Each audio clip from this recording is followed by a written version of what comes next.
Hi everyone, welcome back to my channel Code Optimizers. This is lecture 7. Today we are going to learn about functions. Functions is very important topic with respect to placements. మీకు ఒకవేళ functions idea లేకపోతే మీరు ప్లేస్మెంట్లో ఇచ్చే ఒక్క coding రౌండ్ని కూడా crack చేయలేరు. ఎందుకంటే మీకు ప్లేస్మెంట్స్లో ఉండే కోడింగ్ రౌండ్స్లో వాడు కోడ్ స్క్రాచ్ నుంచి రాయమని అన్నాడు. మోస్ట్ ఆఫ్ ద కంపెనీస్ ఒక ఫంక్షన్ ఇచ్చి దాన్ని ఇంప్లిమెంట్ చేయమంటారు. సో మీకు ఫంక్షన్సే ఐడియా లేకపోతే మీరు రిటర్న్ టైప్ కరెక్ట్గా చేయరు, రిటర్న్ టైప్ కరెక్ట్గా చేయకపోతే కోడింగ్ క్వశ్చన్ అసలు ఎగ్జిక్యూటే అవ్వదు. అండ్ బిఫోర్ దట్ ఒక్క వీడియో చేయాలంటే చాలా ఎఫర్ట్ పడుతుంది. So please do like the video and subscribe the channel. And ఏమైనా టాస్క్ ఇస్తే please do complete it and post it in the comment section. ఒకవేళ మీ కోడ్ కరెక్ట్ ఉంటే అదర్స్ విల్ అప్రిషియేట్ యూ. ఒకవేళ మీరు ఏమైనా తప్పు చేసి ఉంటే others will review it and post their doubts or suggestions. So ఏమైనా టాస్క్ ఇస్తే కామెంట్ సెక్షన్లో ఆన్సర్స్ పెట్టండి. Now let's learn about functions. Functions గురించి మీకు క్లియర్గా చెప్పే కంటే ముందు let me give you one example. Suppose నేను మీకు 5 and 10 అనే 2 నెంబర్స్ ఇచ్చి వాటి సమ్ము ప్రింట్ చేయమని అన్నాను అనుకో, మీరు ఏం చేస్తారు? ఇంట్ ఏ ఈజ్ ఈక్వల్స్ టు 5. ఇక్కడ నేను సింటాక్స్ ఫాలో అవ్వట్లేను, లైట్ తీసుకోండి. నెక్స్ట్ ఏం చేస్తారు? ఇంట్ బి ఈజ్ ఈక్వల్స్ టు 10 అని తీసుకొని system.out.println a ప్లస్ బి అని ఇస్తారు. సపోజ్ మీరు ఈ కోడ్ రాసిన తర్వాత మీరు ఇంకా వేరే కోడ్ రాస్తూ మీకు ఏమైంది, వేరే చేంజెస్ ఏవో చేశారనుకోండి. ఇక్కడ తర్వాత నేనేమన్నాను, 3 and 4ని యాడ్ చేసి ప్రింట్ చేయమన్నాను అనుకో. అప్పుడు ఏం చేస్తారు? ఇంట్ c is equals to 3, int d is equals to 4, system.out.println c plus d అని ఇస్తారు. దాని తర్వాత మీరు మళ్ళీ ఏదేదో కోడ్ రాశారనుకోండి. తర్వాత నేనేమన్నాను, 5 + 3ని యాడ్ చేయమని చెప్పాను అనుకోండి. మీరు ఏం చేస్తారు? ఇంట్ ఈ is equals to 5, int f is equals to 3 and then system.out.println e plus F. అంటే ఇక్కడ మనం ఏం చేసాము? యాడింగ్ చేసాము, తర్వాత ఏదేదో రాసాము, తర్వాత మళ్ళీ యాడింగ్ చేసాం, తర్వాత ఏదేదో రాసాం, తర్వాత యాడింగ్ చేసాం. అంటే మనం యాడింగ్ అనే టాస్క్ని 3 times ఇక్కడ రిపీట్ చేసాం. రిపీట్ చేస్తే నేనేమని చెప్పాను? మనం లూప్స్ వాడతామని చెప్పాను. ఇక్కడ నేను ఒకవేళ ఫర్ లూప్ వాడాను అనుకో ఏం జరుగుతుంది? సో నేను ఫర్ లూప్ తీసుకున్నాను. ఇంట్ 3 times చేసాం కాబట్టి 1 నుంచి 3 వరకు రన్ చేస్తా. Int i is equals to 1, i less than or equals to 3, i plus plus. నేను ఈచ్ టైం ఏం చేస్తున్నా? 2 నెంబర్స్ తీసుకుంటున్నా. కాబట్టి నేనేం చేస్తా? Int a is equals to SC dot next int. So నేను యూజర్ నుంచే తీసుకుంటున్నా నెంబర్స్ ఏవేవి కావాలి అని చెప్పేసి. నెక్స్ట్ ఏం చేస్తున్నా? Int b is equals to SC dot next int. ఇలా తీసుకున్న తర్వాత ప్రింటింగ్ కాబట్టి system.out.println ఏ ప్లస్ బి. ఇలా చేయడం వల్ల ఏమవుతుంది? 3 times 2 నెంబర్స్ యాడ్ అవుతాయి. కానీ ఫర్ లూప్లో పెట్టడం వల్ల ఏమవుతుంది? ఒకసారి యాడ్ అయిన తర్వాత వెంటనే నెక్స్ట్ 2 నెంబర్స్ తీసుకొని యాడ్ అవుతుంది. రిపిటేటివ్గా కంటిన్యూస్గా జరుగుతుంది. కానీ ఇక్కడ రిపిటేటివ్గా కంటిన్యూస్గా జరగట్లేదు. 2 నెంబర్స్ యాడ్ అయిన తర్వాత ఏదేదో కోడ్ ఉంది, మళ్ళీ 2 నెంబర్స్ యాడ్ అయ్యాక ఏదేదో కోడ్ ఉంది, మళ్ళీ 2 నెంబర్స్ యాడ్ అయ్యాయి. సో ఇలాంటి కేసెస్ కూడా ఉంటాయి కాబట్టి మనం ఇలాంటి సిచ్యువేషన్స్లో లూప్స్ వాడలేము. సో దీనికి ఉండే ఆల్టర్నేటివ్ ఏంటి అంటే ఫంక్షన్స్. సో ఇప్పుడు మనం దీన్ని ఫంక్షన్గా ఎలా రాయాలి అనేది మీకు చూపిస్తాను. మీరు ఒకసారి ఇది అబ్జర్వ్ చేస్తే ఇది కూడా ఒక ఫంక్షన్ మెయిన్ అనేది. సో మనం అలానే రాద్దాం ఇప్పుడు. సో పబ్లిక్ అని తీసుకుంటున్నా, స్టాటిక్ అని తీసుకుంటున్నా. ఇప్పటికీ ఈ 2 ఇలానే బట్టి కొట్టండి. ఇది ఎందుకు రాస్తున్నాం అనేది మీకు ఊప్స్ అనే కాన్సెప్ట్ చెప్పేటప్పుడు అర్థమవుతుంది. సో ఫర్ నౌ బట్టి కొట్టేయండి. దీని తర్వాత మనం ఏమని రాసాం? ఇక్కడ వాయిడ్ అని రాసాం. సో మనం అక్కడ ఏమని రాస్తామంటే రిటర్న్ టైప్ రాస్తాం. అంటే ఇప్పుడు మనం 2 నెంబర్స్ని యాడ్ చేస్తే మనం ఏం రిటర్న్ చేస్తాం? ఒక నెంబర్నే రిటర్న్ చేస్తాం. కరెక్ట్. 5ని 3ని యాడ్ చేస్తే 5 అనేది ఇంటీజర్, 3 అనేది ఇంటీజర్. ఆ రెండింటిని యాడ్ చేస్తే మనకేమొస్తుంది? ఇంటీజర్. మనం ఇంటీజర్ని రిటర్న్ చేస్తున్నాం. సో ఇంటీజర్ ఒక్కటే మనం రిటర్న్ చేస్తామంటే కాదు. మీకు ఆల్రెడీ నేను 8 డేటా టైప్స్ అని డేటా టైప్స్ వీడియోలో చెప్పాను. సో మనం ఏ డేటా టైప్ అయినా రిటర్న్ చేస్తాం. ఆ 8 కాకుండా మనం యూజర్ డిఫైన్ డేటా టైప్స్ కూడా చేస్తాం. బట్ ప్రస్తుతానికి 8 చేస్తామని అనుకోండి. సో ఇప్పుడు ఆ 8లో మనం ఏ డేటా టైప్ రిటర్న్ చేస్తున్నాం? యాడ్ చేస్తున్నాం కాబట్టి ఇంటీజర్ రిటర్న్ చేస్తున్నాం. సో నేను ఇక్కడ ఇంట్ అని రాస్తాను. నెక్స్ట్ ఇక్కడ ఏమని ఉంది? మెయిన్ అని ఉంది. మెయిన్ అనేది ఏంటి అంటే ఫంక్షన్ యొక్క నేమ్. సో మనం ఇక్కడ ఏదైనా ఒక నేమ్ ఇవ్వచ్చు ఫంక్షన్కి. కానీ నేమ్కి కూడా కొన్ని రూల్స్ ఉంటాయి. ఆ రూల్స్ ఏంటి అంటే సపోజ్ నేను యాడ్ 2 నెంబర్స్కి ఎలా రాయాలి అంటే యాడ్ 2 నెంబర్స్ ఇలా ఇవ్వాలి నేమ్. అంటే ఫస్ట్ వర్డ్లో ఉండే ఫస్ట్ లెటర్ స్మాల్ ఉండాలి, సెకండ్ వర్డ్ థర్డ్ వర్డ్లో ఉండే ఫస్ట్ లెటర్స్ వచ్చేసి క్యాపిటల్ ఉండాలి, మిగతావన్నీ స్మాల్ ఉండాలి. సో మనం ఇలానే ఫంక్షన్ నేమ్స్ రాద్దాం. సో పక్కన వచ్చేసి ఇంటి పక్కన యాడ్ 2 నెంబర్స్ ఇలా రాశాక మనం ఏం చేస్తాం? నెక్స్ట్ ఇక్కడ ఏముంది? పారాంథసిస్ లోపల ఏదో రాశాడు, మనం పారాంథసిస్ జస్ట్ ఎంటీగా పెడదాం. ఎంటీగా పెట్టిన తర్వాత బ్రేస్ ఉంది, బ్రేస్ ఓపెన్ చేద్దాం, బ్రేస్ క్లోజ్ చేద్దాం. చూడండి ఇక్కడ బ్రేస్ ఎలా ఓపెన్ అయిందో ఇక్కడ బ్రేస్ అలానే క్లోజ్ అవ్వాలి. అంతవరకు రాసేదంతా మనం ఫంక్షన్లో రాస్తున్నట్టు కన్సిడర్ అవుతుంది. ఇప్పుడు మనం లోపల ఏం రాయాలి, ఇక్కడ ఏం చేసాం, 2 నెంబర్స్ని తీసుకుని యాడ్ చేసాం, ఇక్కడ 2 నెంబర్స్ని తీసుకుని యాడ్ చేసాం, ఇక్కడ 2 నెంబర్స్ తీసుకుని యాడ్ చేసాం. So same thing 2 numbers user నుంచి తీసుకుందాం.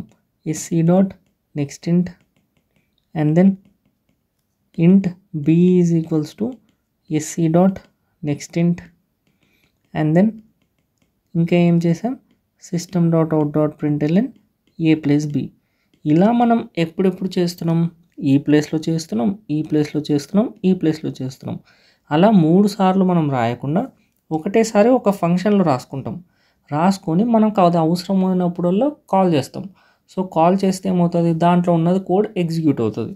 సో మనం దీని బదులు ఏం చేయాలి, ఇప్పుడు జస్ట్ దీన్ని కాల్ చేస్తే సరిపోతుంది, దాంట్లో ఉన్నది మొత్తం ఎగ్జిక్యూట్ అయిపోతుంది. సో కాల్ ఎలా చేస్తామంటే జస్ట్ పేరు పెట్టి పిలుస్తాం. పేరు ఏమని ఇచ్చాము, యాడ్ 2 నెంబర్స్. యాడ్ 2 నెంబర్స్ తర్వాత పారాంథసిస్ సెమికోలన్. దీని బదులు కూడా ఇది తీసేసేయాలి, same add 2 numbers and then parenthesis and then ఇది మళ్ళీ రాయకుండా same add 2 numbers and then parenthesis. ఇలా రాయడం వల్ల ఏమవుతుంది, నీకు ఇదంతా అవసరం లేదు, నీకు జస్ట్ ఇది చూడగానే అర్థమైపోతుంది అంటే నేను 2 నెంబర్స్ యాడ్ చేస్తున్నా. సో మీకు ఇది రీడబిలిటీ కూడా పెరుగుతుంది, మీకు చూడగానే అర్థమైపోతుంది. మీకు ఇది చూస్తే ఏమవుతుంది, ఈ 2 లైన్స్ చూసాక ఇది చూస్తే కానీ అర్థం అవ్వదు, కానీ ఇక్కడ నేమ్ చూడగానే మీకు అర్థమైపోతుంది. యాడ్ 2 నెంబర్స్ అంటే ఒక 2 నెంబర్స్ని నేను యాడ్ చేస్తున్నా అని చెప్పేసి మీకు రీడబిలిటీ పెరుగుతుంది అండ్ దెన్ కోడ్ రిపీట్ అవ్వదు కంటిన్యూస్గా. ఇక్కడే మెయిన్ ఇంపార్టెంట్ పాయింట్ ఏంటి అంటే నేను ఇక్కడ రిటర్న్ టైప్ ఇంట్ అని రాశాను, కానీ ఇక్కడ నేను రిటర్న్ ఏమైనా చేశానా, ఏమీ చేయలేదు, జస్ట్ ప్రింట్ చేశాను లాస్ట్లో, రిటర్న్ ఏమీ చేయలేదు. కానీ నేను ఇక్కడ రిటర్న్ టైప్ ఇంట్ అని ఎందుకు రాసా మరి, సపోజ్ నేను ఒకవేళ a ప్లస్ బిని రిటర్న్ చేయాలి అనుకోండి, రిటర్న్ చేస్తే ఏమవుతుంది, a ప్లస్ బి అని రిటర్న్ చేస్తా. సో ఇప్పుడు ఇది ఎర్రర్ ఇవ్వదు, ఎందుకు, ఇంటీజర్ని రిటర్న్ చేస్తా అని చేశాను కాబట్టి ఎర్రర్ రాదు. ఇప్పుడు ఏమవుతుంది, యాడ్ 2 నెంబర్స్ ఫంక్షన్ కాల్ అయినప్పుడు దీంట్లోకి వెళ్ళి ఆ 2 నెంబర్స్ ఏదైతే యూజర్ ఇస్తాడో అవి యాడ్ అయ్యి ఇక్కడికి రిటర్న్ అవుతుంది.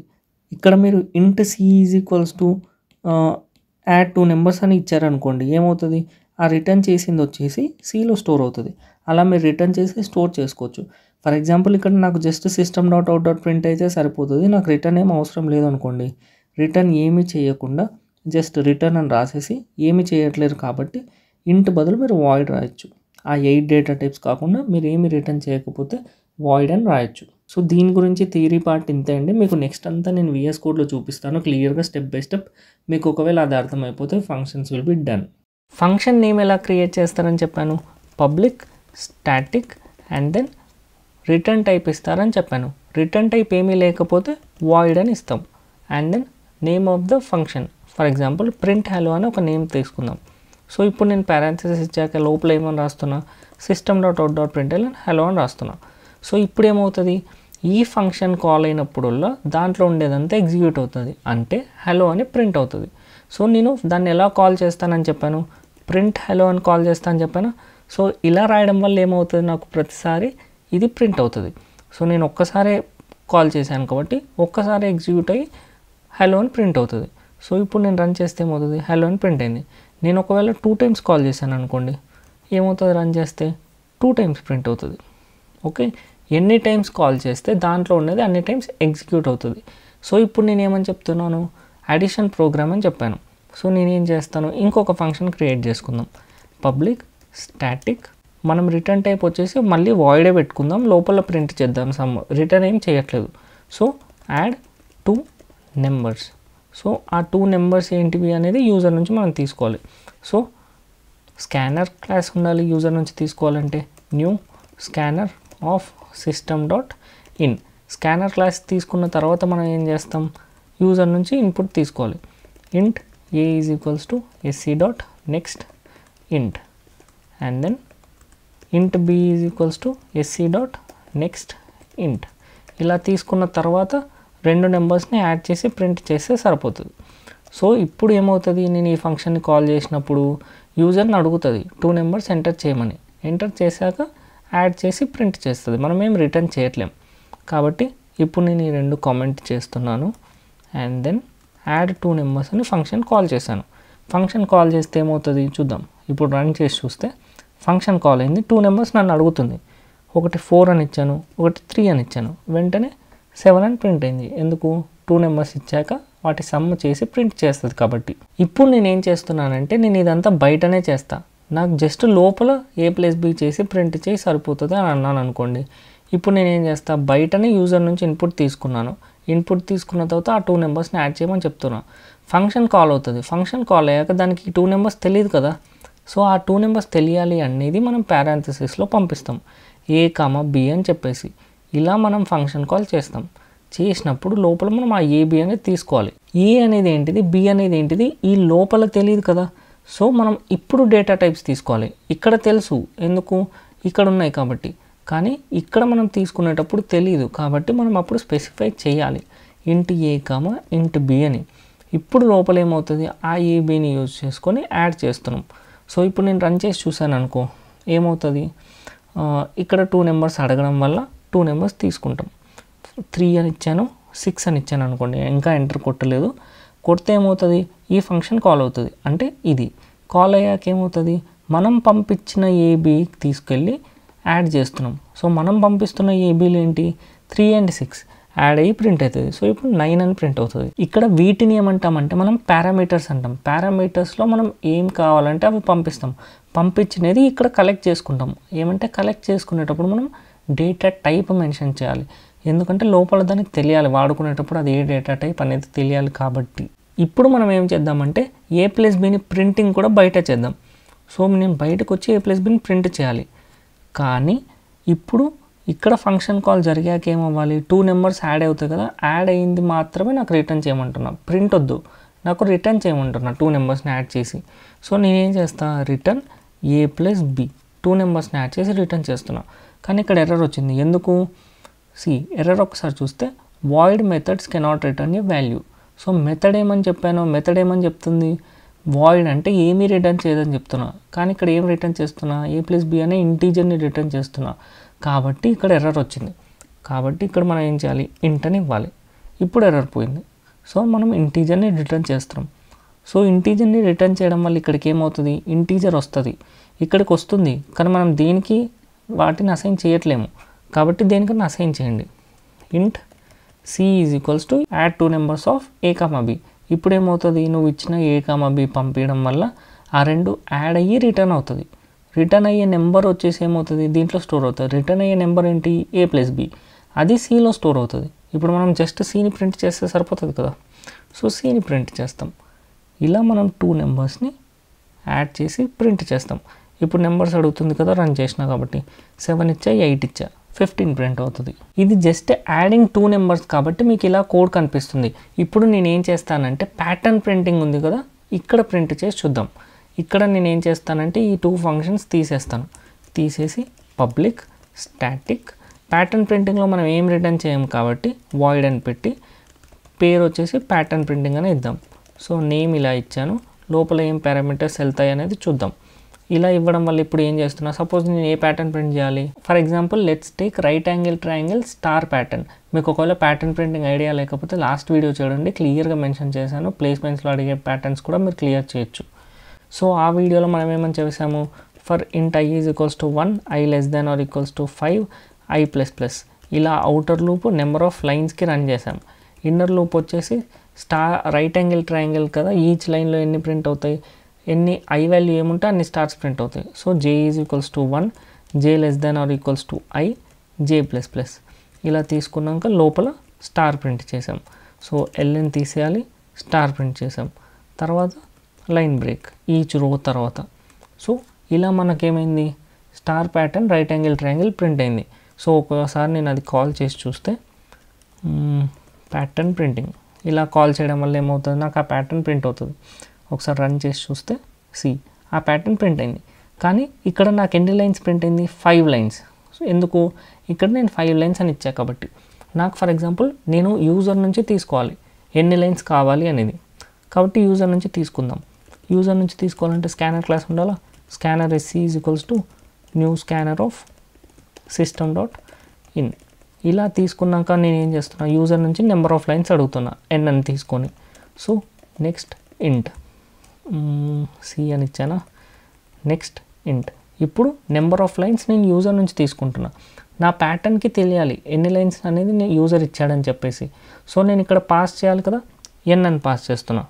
పాస్ చేసి ఇక్కడ తీసుకుంటున్నా ఇంట్ n అని. ఎందుకు, n అనేది ఇంటీజర్ అనేది ఇక్కడ తెలియాలి కాబట్టి. సో ఇప్పుడు నేను ప్రింట్ చేయాల్సిన లైన్స్ ఎన్ని, n లైన్స్. కాబట్టి 5 లైన్స్ కాదు n లైన్స్. ఇలా తీసుకొని ప్రింట్ చేద్దాం. ఇప్పుడు ఫర్ ఎగ్జాంపుల్ నేను మళ్ళీ కోడ్ రన్ చేశాను అనుకో, నన్ను అడుగుతుంది n లైన్స్ కావాలి అని చెప్పేసి. నేను 3 లైన్స్ అన్నాను అనుకో, 3 లైన్సే ప్రింట్ చేస్తుంది. సపోజ్ నేను ఈ కోడ్ని మళ్ళీ రన్ చేసి 7 అని ఇచ్చాను అనుకోండి, సో ఇక్కడ 7 లైన్స్ ప్రింట్ అవుతుంది. సో ఇలాగా మనం పారామీటర్స్లో పాస్ చేస్తాం. ఫర్ ఎగ్జాంపుల్ నేను n వాల్యూ 0 ఇచ్చాను అనుకోండి, నేనేమంటున్నానంటే జస్ట్ ప్రింట్ ఏమని, ఇట్ ఈజ్ 0 అని ప్రింట్ చేసి నేను ఇక్కడ నుంచే రిటర్న్ అవ్వచ్చా, కింద కోడ్ ఎగ్జిక్యూట్ అవ్వకూడదు, కింద కోడ్కి నేను వెళ్ళకూడదు అంటే డైరెక్ట్ ఇక్కడ నుంచే నేను రిటర్న్ అని రాయొచ్చు. సో ఇక్కడ నుంచే రిటర్న్ రాస్తే ఏమవుతుంది అంటే, ఒకవేళ ఈ కేసు ఎగ్జిక్యూట్ అయిందనుకో లోపలికి వస్తుంది. లోపలికి రాగానే ఇట్ ఈజ్ 0 అని ప్రింట్ అయిన వెంటనే ఇంకా రిటర్న్ వెళ్ళిపోతుంది, కింద ఉన్న స్టేట్మెంట్స్ ఎగ్జిక్యూట్ అవ్వదు. సో ఇలా కూడా మనం చేయొచ్చు. సపోజ్ నేను n వాల్యూ 5 అని ఇచ్చాను అనుకోండి, 5 అని ఇచ్చినప్పుడు ఇట్ ఈస్ 5 అని ప్రింట్ చేసి రిటర్న్ అవ్వండి, 5 లైన్స్ ప్రింట్ చేయొద్దు అన్నాను అనుకోండి. సో ఇప్పుడు ఇది వర్కౌట్ అవుతుంది. రన్ చేసి నేను ఏమని చేస్తున్నా, 5 అని ఇస్తున్నా. ఇప్పుడు చూడండి 5 అవ్వడం వల్ల n వాల్యూ ఇట్ ఈస్ 5 అని ప్రింట్ అయ్యి రిటర్న్ అవుతుంది, ఇంకా కిందిది ఎగ్జిక్యూట్ అవ్వట్లే. ఒకవేళ రిటర్న్ రాయకపోతే ఏమవుతుంది చూద్దాం. రన్ చేసి ఇప్పుడు నేను 5 అని ఇవ్వడం వల్ల ఏమవుతుంది, ఇట్ ఈజ్ 5 అని ప్రింట్ అయ్యాక రిటర్న్ అవ్వట్లేదు, కిందకున్న స్టేట్మెంట్స్ అన్నీ ఎగ్జిక్యూట్ అవుతాయి. కాబట్టి ప్యాటర్న్ ప్రింట్ అవుతుంది. అండ్ దెన్ లోపల ఉన్న ఇఫ్లో ఉన్నది కూడా ఎగ్జిక్యూట్ అవుతుంది. కాబట్టి ఇక్కడ మనం ఎక్కడ రిటర్న్ కావాలంటే అక్కడ రాసుకోవచ్చు, అక్కడ నుంచి రిటర్న్ అయిపోతుంది. నువ్వు లాస్ట్లో కావాలంటే లాస్ట్లో రిటర్న్ అవ్వచ్చు. సపోజ్ నేను ఇక్కడ రిటర్న్ 100 అని ఇచ్చాను అనుకోండి, ఓకే, ఇది తీసేసాను. ఇది తీసేసి ఇప్పుడు నా రిటర్న్ టైప్ ఏంటి, ప్యాటర్న్ మొత్తం ప్రింట్ అయ్యాక 100 రిటర్న్ అవుతుంది. 100 ఈజ్ అన్ ఇంటీజర్ కాబట్టి ఇక్కడ ఇంట్ అని తీసుకుంటాం. సో ఇంటీజర్ రిటర్న్ అవుతుంది కాబట్టి ఇక్కడ నువ్వు కలెక్ట్ చేయకపోయినా పర్లేదు, రిటర్న్ అవుతుంది. నువ్వు తీసుకుంటున్నావో తీసుకోవట్లేవో రిటర్న్ అయ్యేది అనేది మన ఇష్టం. సపోజ్ నేను ఇక్కడ రన్ చేశాను అనుకోండి, లెట్ మీ టేక్ 4 అని ఇచ్చాను అనుకో, 4 లైన్స్ ప్రింట్ అవుతుంది. ఓకే, 4 లైన్స్ ప్రింట్ అయ్యాక 100 అని రిటర్న్ అవుతుంది. కానీ నేను అదేం చేయట్లేదు తీసుకొని. ఒకవేళ నీకు కావాలంటే నువ్వు తీసుకోవచ్చు. ఇంట్ f ఈజ్ ఈక్వల్స్ టు 100 ఇలా తీసుకొని నువ్వు ఎఫ్ని ప్రింట్ చేస్తే 100 ప్రింట్ అవుతుంది. సో ఇప్పుడు నేను చూడండి రన్ చేశాను, 4 లైన్స్ ఇచ్చాను అనుకోండి, 4 లైన్స్ ప్రింట్ అయ్యాక 100 ప్రింట్ అవుతుంది. ఎందుకు, కాల్ అవ్వడం వల్ల దీంట్లోకి వెళ్ళి ప్యాటర్న్ మొత్తం ప్రింట్ అయింది, ప్యాటర్న్ మొత్తం ప్రింట్ అయ్యాక 100 రిటర్న్ అయింది. సో 100 దీంట్లో వచ్చి స్టోర్ అయింది, అది ప్రింట్ అయింది. నువ్వు ఒకవేళ నెంబర్ ఆఫ్ లైన్స్ ఏమి ఇచ్చినా కానీ రిటర్న్ అయ్యేది 100. సో ఇప్పుడు చూడండి మళ్ళీ రన్ చేస్తున్నా. సో రిటర్న్ చేసినప్పుడు 6 అని ఇచ్చాను. సో సేమ్ 6 లైన్స్ ప్రింట్ అయ్యాక 100 రిటర్న్ అవుతుంది కాబట్టి 100 ప్రింట్ అవుతుంది. So this is regarding functions. నువ్వు కాల్ చేసినప్పుడు ఆ ఫంక్షన్లో ఉండే కోడ్ మొత్తం ఎగ్జిక్యూట్ అయ్యాక మళ్ళీ బ్యాక్ టు మెయిన్ ఫంక్షన్ వస్తుంది. ఇంతవరకు మీకు ఫంక్షన్స్ అర్థమైపోతే సరిపోతుంది. ఇంతకంటే ఎక్కువ మీకు కావాలి అంటే మీకు అప్కమింగ్ లెక్చర్స్లో బై డిఫాల్ట్ అర్థమైపోతుంది. సో ఫంక్షన్స్ మీద అంత ఎఫర్ట్ పెట్టాల్సిన అవసరం లేదు. అండ్ దెన్ మీకు ఫంక్షన్స్ మొత్తం అర్థమైపోతే ఇప్పుడు ఇచ్చే టాస్క్ చేయండి. సో టాస్క్ ఏంటి అంటే యూజర్ నుంచి ఒక నెంబర్ తీసుకోండి. తీసుకున్న తర్వాత ఆ నెంబర్ని ఫంక్షన్లో పంపించండి పారామీటర్ లాగా. పంపించాక ఫంక్షన్లో మీరు ఏం చేయండి అంటే 1 to యూజర్ ఇచ్చిన నెంబర్ వరకు ప్రింట్ చేయండి. ఎన్ వరకు ఇస్తాడు కదా, ఎన్ వరకు మీరు ప్రింట్ చేయాలి స్టార్టింగ్ ఫ్రమ్ 1. అండ్ దెన్ ఒకవేళ యూజర్ ఇచ్చిన నెంబర్ 1 కంటే తక్కువ ఉంటే మీరు ఏం చేయాలి అంటే ద నెంబర్ ఈజ్ బిలో 1 అని ప్రింట్ చేసి రిటర్న్ అవ్వండి. ఇంకేం చేయకండి. ఒకవేళ 1 కంటే పెద్ద నెంబర్ ఇస్తే ప్రింట్ చేయండి. సో ఇప్పుడు నేను మీకు వర్బల్గా చెప్పాను, మీరు దీనికి కోడ్ రాయండి. సో ఇలా మీరు మెల్లమెల్లగా కోడ్ రాస్తూ ఉంటే మీకు కోడింగ్ స్కిల్స్ పెరుగుతాయి. ఒకవేళ మీరు ఇది కోడ్ చేయగలిగితే కామెంట్ సెక్షన్లో కామెంట్ చేయండి. And that's it for this video. This is regarding functions. మీకు ఒకవేళ వీడియో మొత్తం అర్థమైపోతే వీడియోని లైక్ చేసి ఛానల్ని సబ్స్క్రైబ్ చేసుకోండి. ఆల్రెడీ డిఎస్ఏ సిరీస్ స్టార్ట్ చేశాను, ఒకసారి అది చెక్ చేయండి.